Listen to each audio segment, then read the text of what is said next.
Hello and welcome to Scale War Machines. In this video we're going to be looking at something that a lot of modelers, especially armour modelers, struggle with: painting figures' faces. Faces can be a real challenge. It's tough to get a good result. But in this step-by-step video, we're going to look at the paints and techniques that can help you.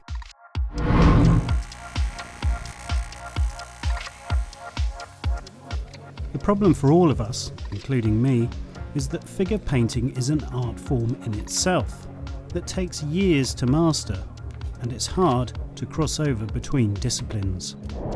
However, using Vallejo model colour acrylics and following a few basic steps might help the AFV modeller willing to try. Now remember, this technique is aimed at armour modelers looking to improve their figure painting. Our hobby is highly subjective and it's all a question of taste, but this technique should help you bring your figures to life. For example, we like to have figures that look dirty and tired. Just look at any period archive film to see what real soldiers look like after a few hours of battle.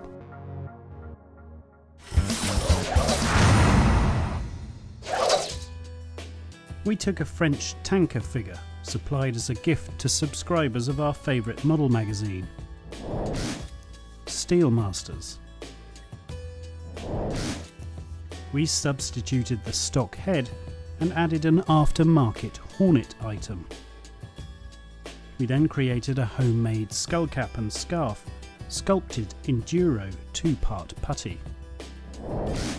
To start off the process, we first base coated in grey. When we paint figures, we find that everything starts with the face. Beginning here gives your figure a character of its own before you even tackle the uniform and accessories. Take your Vallejo acrylics and a good quality brush. Sable is best. Always remember to keep the paint diluted and not too thick. Just add water. You can sometimes also use their retarder or slow dry product. Step 1. We start by picking out the eyes. A loose coating of white where the eyes should be was followed by a dark brown line or dot, roughly where the pupil should be. Don't worry if they're not perfect at this stage. At this scale, the eyes will end up very small, and our goal is to paint around them until they're greatly reduced. Step 2. Choose a dark flesh colour. Here Vallejo Medium Flesh, reference 860. Paint around the eyes, carefully narrowing them by painting in repeated strokes. When happy, seal with gloss varnish to protect them for the future paint stages. This way, you can always wipe off any mistakes going forwards without damaging the eyes. Step 3. Next, create a lightened flesh mix using flat flesh, reference number 70955. Block out the rest of the face. Keep lightening as you go, with very thin, watered down mixes. The key here is to keep the paint very thin and very translucent. We used an off-white called Stencil from Vallejo's Panzer Aces range to lighten the mix. Just use the new lightened mix as highlights on the cheekbones, eyebrows and chin. Basically anywhere not in shadow. Step 4. To create a darker fleshy tone, use a reddish tint.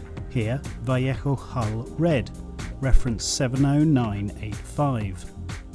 Use this in the cheek hollows and on the lips. You can also use it in areas of mid-shadow, like the inside of the ears. Step 5. Now it's time for an even darker mix, using brown. Here, German Camouflage Black Brown, reference 822. This is the deepest shadow. Use sparingly to create the shadows either side of the mouth, under the lips, under the brow, and for eyebrows. Again, thin watered down coats are key here. This is now your basic foundation. You can keep taking the base flesh mix and lightening or darkening and gently applying shadows and highlights.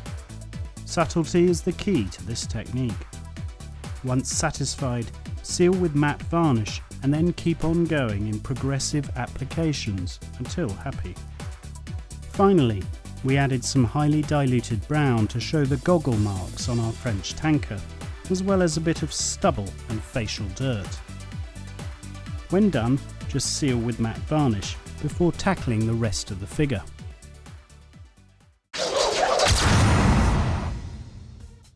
Have a go at trying this technique on your figure's faces. It will take a bit of practice, but the basic highlight and shadow technique will really help you with your figure painting. Remember, there's more videos on the website, on our YouTube channel and on our social media pages. That's all for now from Scale War Machines, the home of model making videos, articles and archive films. Bye.